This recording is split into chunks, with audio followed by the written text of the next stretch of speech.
A Polícia Federal indiciou o ex-presidente Jair Bolsonaro e outras 36 pessoas por suspeita de tentativa de golpe de Estado para manter o ex-presidente no poder após as eleições de 2022.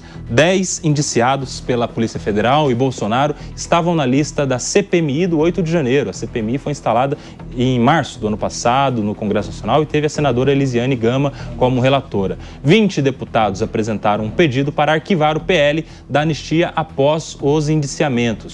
O general Braga Neto publicou em sua rede social que nunca se tratou de golpe e muito menos de plano de assassinar alguém. Eu quero começar esse assunto com os meus amigos que estão acompanhando já no Jornal da Manhã. Estava aí o Diogo da Luz, aliás, no Fast News ontem, não é isso? O Diogo da Luz.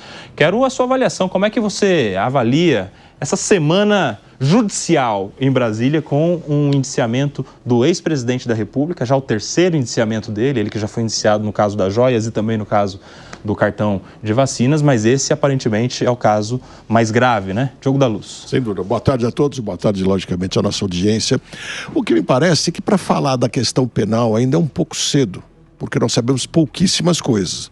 Agora, do ponto de vista político, acho que está extremamente claro que, tosco ou não, foi um plano daqueles que não se pode jamais passar pano. Dizer, não, porque veja bem, não, porque há exageros. Não, politicamente me parece que esse grupo tem que ser esquecido. Não é possível as pessoas que defendem o conservadorismo, que defendem a direita, acharem que carregando esse grupo de pessoas vão fazer a diferença no Brasil. De forma alguma. Priscila Silveira, nossa professora aqui de Direito Penal, quero também a sua avaliação, até porque a gente está falando de indiciamento, muita gente não sabe do que se trata esse indiciamento. A gente ainda tem um longo caminho pela frente ainda, né, Priscila? Não tem processo criminal ainda, não são réus, não tiveram o direito da defesa, né, da ampla defesa ainda. Explica pra gente do que se trata esse indiciamento de 37 pessoas. Boa tarde, Koba, meus colegas aqui de bancada, a nossa audiência. Koba, o indiciamento é um ato que é privativo do delegado de polícia. Então, ele pode acontecer no início das investigações ou ao final delas, né? E ele dá um juízo para o delegado de certeza, inicialmente, né? Tanto é que é preceito indiciário, de uma autoria e da prova da materialidade. Mas é bom a gente dizer para a nossa audiência também que nada obsta que o Ministério Público Federal não se valha desse indiciamento. Então, uma coisa não vincula a outra. Não estou dizendo que vai se valer ou nem que não é? Só para dizer aqui que, às vezes, o delegado de polícia, ele tende a ter aquela diretriz indiciária de autoria e materialidade, e o titular da ação penal desses crimes que eles teriam sido indiciados, que é aí o golpe de Estado e a abolição violenta do Estado Democrático de Direito, são de titularidades do Ministério Público. O que isso quer dizer? Que pode ser que o Ministério Público utilize o que foi investigado e ou não, tendo em vista que não tem caráter vinculativo entre o que foi investigado e, para o titular dessa ação penal, propor a ação, que é a denúncia, né, contra os investigados e agora indiciados. Quer dizer, destes 37 indiciados, Luiz Fernando Pacheco, pode ser que o Ministério Público arquive para todos, denuncie a todos, denuncie em parte e arquive para outros, ou até denuncie mais pessoas até do que essas 37 pessoas. Tudo está aberto. Ainda agora, já que isso vai ser encaminhado para o Ministério Público Federal, na pessoa do próprio PGR, o Procurador-Geral da República, Dr. Paulo Gonet. Luiz Fernando Pacheco. Boa tarde, Koba. Boa tarde aos queridos colegas de bancada, vocês, nossa audiência, o motivo maior de estarmos aqui. Como disse a professora Priscila, o indiciamento é o entendimento do delegado que presidiu a investigação, dizendo o quê? Indiciamento. Há indícios de que essas pessoas praticaram crime. O Procurador-Geral da República, de fato, todo o Ministério Público, não está vinculado ao entendimento policial. Não está vinculado significa não está obrigado não está obrigado a acatar o indiciamento, o entendimento do delegado federal. E como disse o Nelson Kobayashi, pessoas que ali estão indiciadas podem não ser denunciadas, podem contra elas não haver ação penal, e pessoas que não foram indiciadas podem também se tornarem réus. Agora, a prova é robusta, a prova é concreta, essa investigação ela foi feita com muito critério, ela demorou né? 2 anos praticamente. O relatório da Polícia Federal tem muitas páginas. A única coisa que eu não estou entendendo nessa história é que o Procurador-Geral da República, o Gonê, falou que vai analisar isso e vai apresentar a denúncia ou não, e contra alguns, ou contra todos, ou contra mais do que todos, apenas no ano que vem.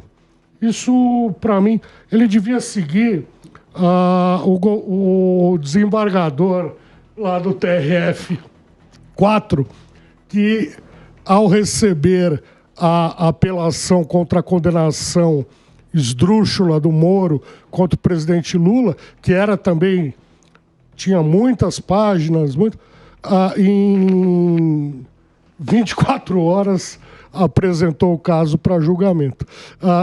Não é isso, eu estou fazendo aqui um xiste, uma brincadeira, mas não é um caso que possa demandar mais tempo. O Procurador-Geral da República tem que se manifestar imediatamente face à gravidade dos atos apresentados a ele. A gente viu também nessa semana, Gesualdo, algumas apurações de jornalistas que teriam ouvido de ministros do STF que aguardam este processo já para o início, primeiro semestre do ano que vem, para que isso não atrapalhe as eleições de 2026.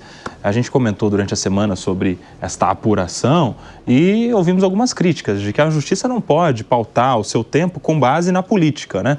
Porque a justiça tem que dar absolvição para quem merece absolvição, tem que dar condenação para quem merece condenação, claro que depois de um processo, com as partes se manifestando e tal, independente dos tempos políticos, justamente para que não haja essa contaminação. Como é que você avalia? Você acha que isso vai ser julgado rápido? Aliás, isso vai ser denunciado? Porque para alguns também já houve até um pré-julgamento. Tem ministro achando que já tem pessoas denunciadas. A gente tem que aguardar a manifestação do Ministério Público, né? Já que estamos falando de respeito às instituições, vamos respeitar a avaliação que será feita pelo próprio PGR. E aí, Gesualdo Almeida Júnior? Amiga e amigos de bancada, muito boa tarde. Você que nos assiste também, muito boa tarde. Vejam, são etapas, né? Como disse aqui o nosso querido Pachecão, indiciamento significa que a polícia fez as suas investigações e que existem indícios da ocorrência de crime, o que não é pouco. Entretanto, isso não é formação de culpa.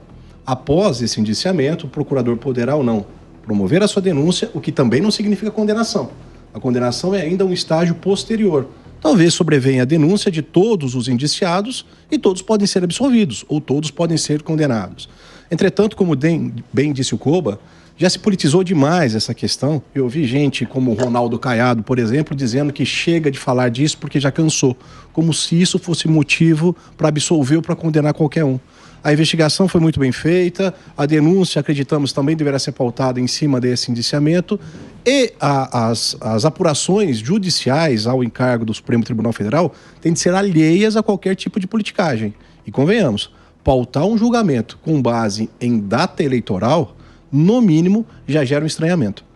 E aí, Wilson Pedro, já que entramos no campo da política, como é que politicamente fica a situação de Bolsonaro agora, indiciado? Isso mexe no seu capital político ou isso não interfere em nada nas pessoas que continuam seguindo o ex-presidente Bolsonaro no campo da política? Koba, boa tarde a todos, boa tarde aos amigos de bancada. Koba, infelizmente o judiciário muitas vezes, querendo ou não, os amigos até falaram não pode acontecer, não pode politizar, mas infelizmente o judiciário muitas vezes tem se politizado até por conta de uma pressão da opinião pública que muitas vezes, que é a condenação, principalmente a parte da mídia, a parte da imprensa, que tratam o indiciamento como já um julgamento, um pré-julgamento. A gente não fala nem para a sociedade. Se você abrir os jornais, se você ler, parece que já foi o processo, já correu todo o seu trâmite, foi julgado, culpado e vai começar a pagar sua pena no dia seguinte. Isso não é real, é um indiciamento apenas, tem muito chão, mas atrapalha politicamente o Bolsonaro, porque esse mau humor atrapalha os seus recursos de defesa contra a sua inelegibilidade.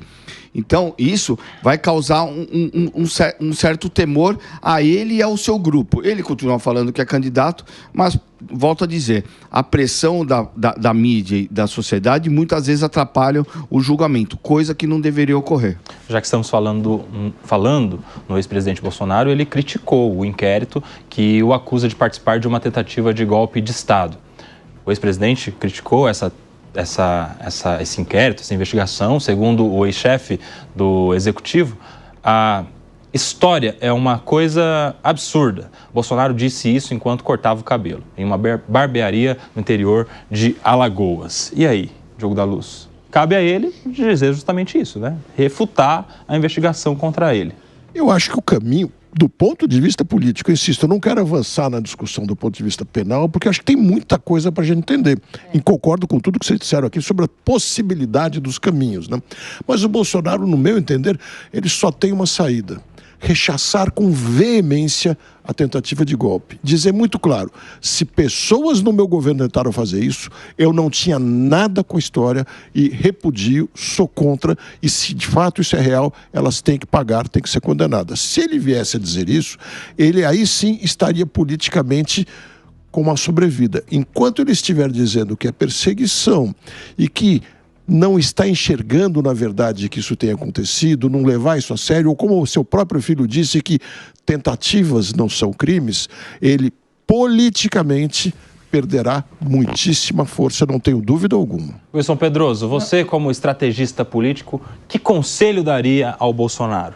É fazer o que ele está fazendo, sua defesa, tratando o assunto como um indiciamento onde muito do que se fala são achismos. Não concordo com o Pacheco que existem coisas robustas, até porque eu não li, acho que o Pacheco também não leu todo o processo. Eu li, não queridão. Leu todo o processo. Não leu todo o processo. Eu li. Não leu todo o processo. O que você sabe da minha vida? Eu li, o PL, mas só reforçando uma questão política, Koba, o PL da anistia também, que andava de forma com um sentimento que poderia ser votado a favor da anistia, conduzida pelo Arthur Lira, também voltou algumas casas para trás. Então, esse processo de indiciamento também atrapalha essa questão do PL das anistias. O PL da anistia estava já ali avançando, né, passando pela CCJ. O Arthur Lira, naquela negociação toda pela sua sucessão, criou uma nova comissão específica para o PL da anistia. Isso significa recomeçou do zero a apreciação, e aí na sequência que veio esse indiciamento aí, que para muitos parlamentares foi a pá de cal para enterrar o PL da anistia. Tinha pedido o Pacheco. Eu estou aqui de acordo com o Diogo da Luz no seguinte sentido: o processo penal ele é pautado pela ampla defesa.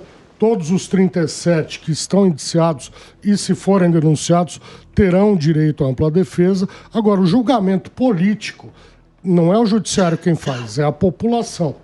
E a população está, a meu ver, convencida de que houve, sim, uma tentativa de golpe. Essa história de que precisa ver se o Bolsonaro sabia ou não sabia é balela, porque o golpe foi gestado, inclusive, dentro do Palácio da Alvorada, residência... Mas é responsabilidade objetiva? Fez no Palácio, logo ele é responsável? O Pacheco virou delegado da Polícia Federal. Eu não sou delegado da Polícia Federal. Eu sou um cidadão, Wilson Pedroso, que estou acompanhando essa história. Li todo o processo. Você não tem autoridade para dizer que eu não li, porque você não sabe como é que eu mato meu tempo. Você estava envolvido na campanha do OAB, nem tempo tinha para fazer uma leitura de um processo de mais de 700, 800 páginas. Eu não estava envolvido na campanha do OAB, inclusive porque não fui candidato, né? O meu grupo foi candidato e vencemos. Não venceu, não. Amassou. Amassou. 52% dos votos, votação histórica na OAB. Isso aí. 119 mil Isso aí. Vamos voltar pro tema. Mas precisava fazer esse registro. As coisas aconteceram na casa, na residência do então presidente da República. Uma outra coisa que eu queria dizer é o seguinte: pela minha experiência como advogado criminal, um processo com 37 réus não acaba em um ano. Não acaba em um ano. Cada réu tem direito a arrolar 8 testemunhas, que terão que ser ouvidas nas mais diversas localidades do país. Isso não se faz de um dia para outro, por mais que o presidente, o relator da ação penal, pressione para que os juízes das diversas comarcas onde haverá audiência andem rápido. Segundo lugar, eles têm que apresentar defesa, têm que ter todo o direito à ampla defesa, até para que uma eventual condenação seja legítima. Então, isso não vai acabar em 2025. A gente tem um exemplo da ação penal 470, popular mensalão, que tinha 40 réus, né? Ela não acabou em um ano. Ela foi rápida, mas ela não acabou em um ano, porque não há como fazer isso. E, na época, o relator, o ministro Joaquim Barbosa, impôs celeridade à ação penal, mas, mesmo assim, em um ano, não há como fazer isso. Então, é o tempo do poder judiciário, é um tempo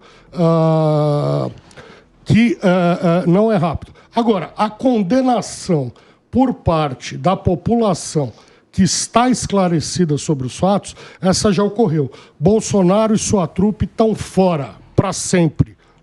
Parece um pouco diferente, Pacheco, essa coisa. Porque, enquanto no aspecto penal a tentativa de assassinato não é crime, porque não avançou, não aconteceu, já se discutiu bastante.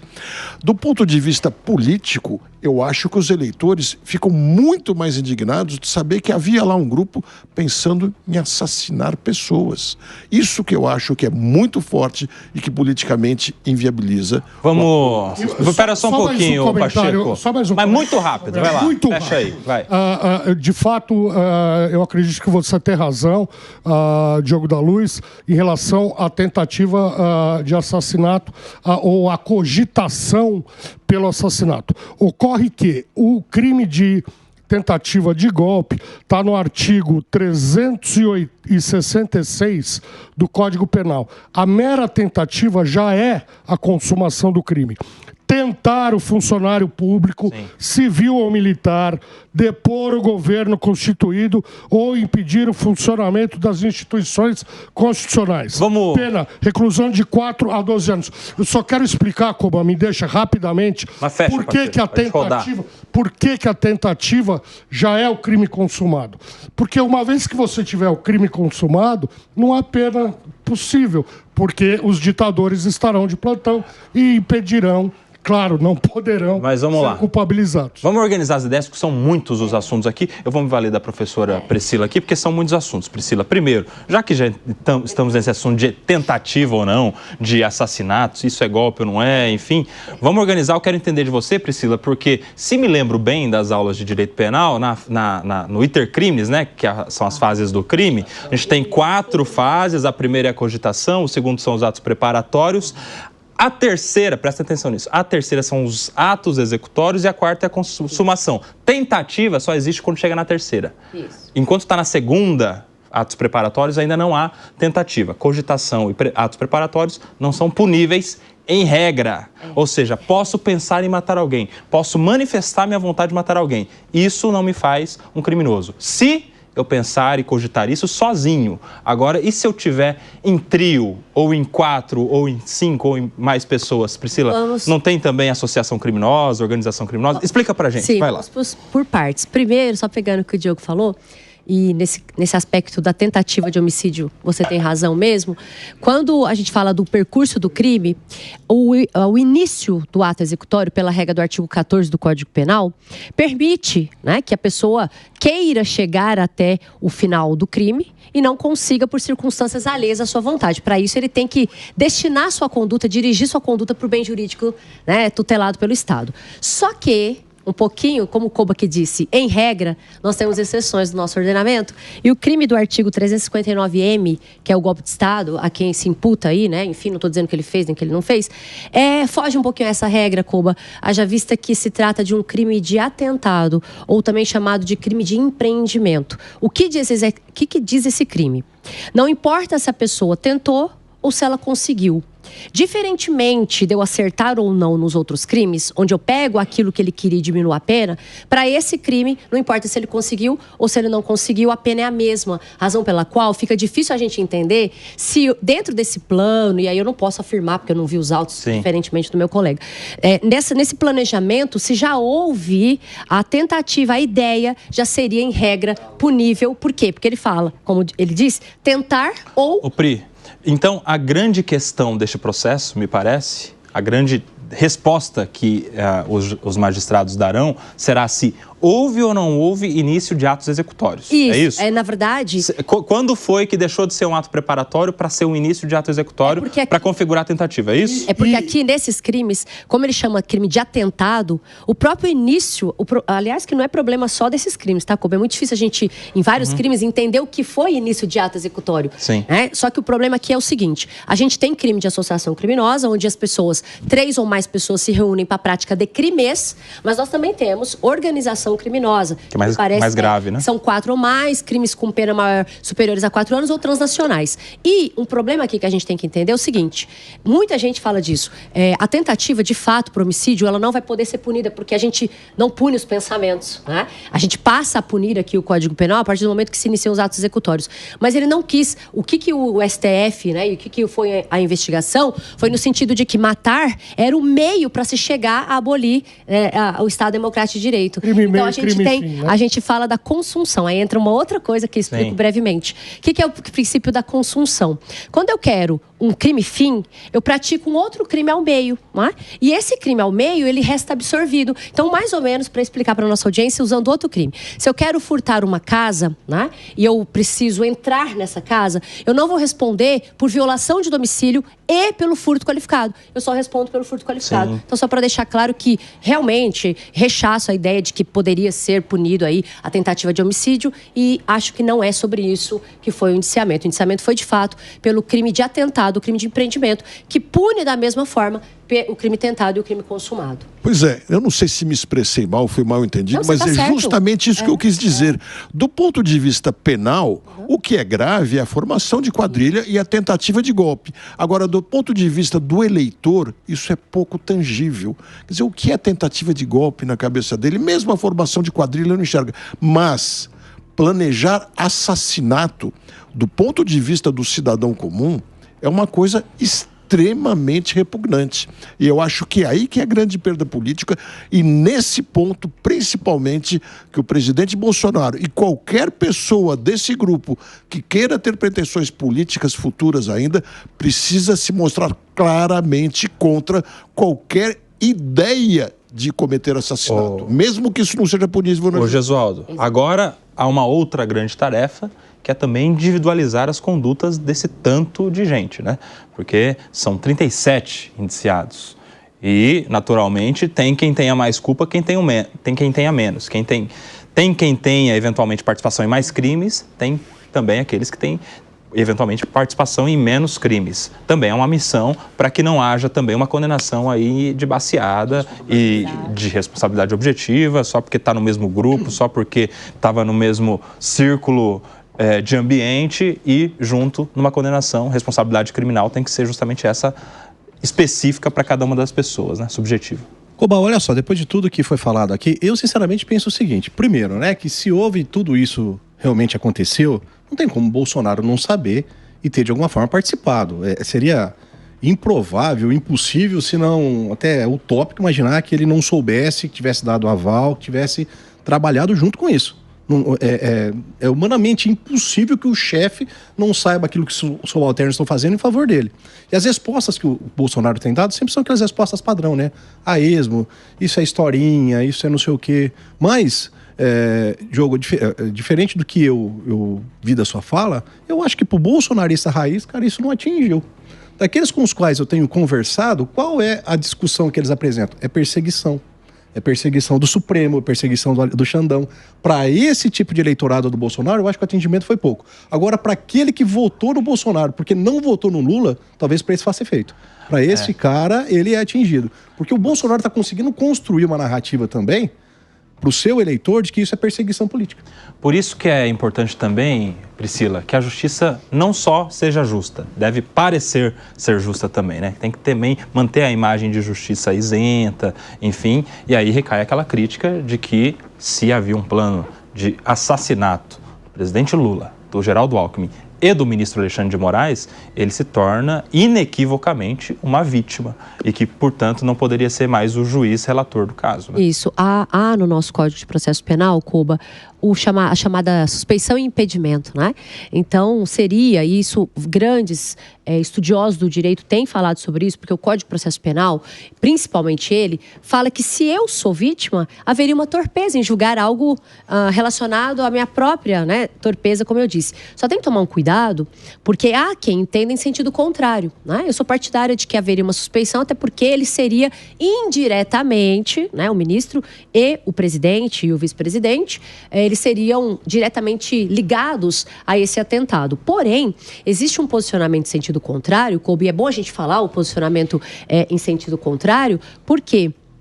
Porque tem quem entenda que, como é um crime relacionado ao Estado Democrático de Direito, não seria, então, o ministro e o presidente vítimas diretas, né? Que a vítima, então, seríamos nós, dentro do nosso processo democrático de direito. Então, tem quem entenda que ele poderia julgar, né? E tem, ganhando força e de forma majoritária, estudiosos do direito dizendo que não, porque ele não poderia, porque indiretamente ele seria, obviamente, a vítima e ele penderia para um lado, o que traria nulidade a esse processo. Pois é, eu acho, Pacheco, você que é dos mais experientes advogados, que talvez nisso recaia, inclusive, uma esperança da própria defesa, que é a esperança em nulidades do processo que vão se gerando e aparentemente vão se mantendo.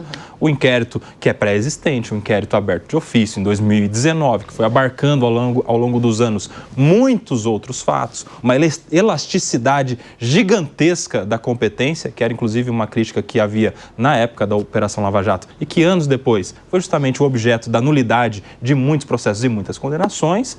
Para muitos desses aí, eu acho que eles podem olhar, se forem otimistas e esperançosos, para isso como até um ponto de nulidade de eventuais processos e eventuais condenações. Tem só um asterisco aí que quem julgaria estas nulidades se já estamos no âmbito do próprio Supremo Tribunal Federal? O Supremo Tribunal Federal, Koba, tem a prerrogativa de errar por último, né? Porque é a última instância. Nesse caso, primeiro e por último. Primeiro e por último, e eu espero que não erre. Eu espero que o ministro Alexandre, que o ministro presidente da Suprema Corte, o Luiz Roberto Barroso, tenham a consciência de que esse tipo de coisa que você apresentou não pode acontecer. Não há porquê. A relatoria de todos esses casos, ela não foi atribuída ao ministro Alexandre por distribuição, por sorteio, como é regra no Supremo Tribunal Federal e em toda a jurisdição brasileira, desde a primeira instância até a quarta e última, que é o Supremo Tribunal Federal. O ministro Toffoli, quando era presidente da Corte, nomeou o ministro Alexandre como relator. O regimento interno permite, em situações excepcionais, fazer isso. Mas eu acho que já deu.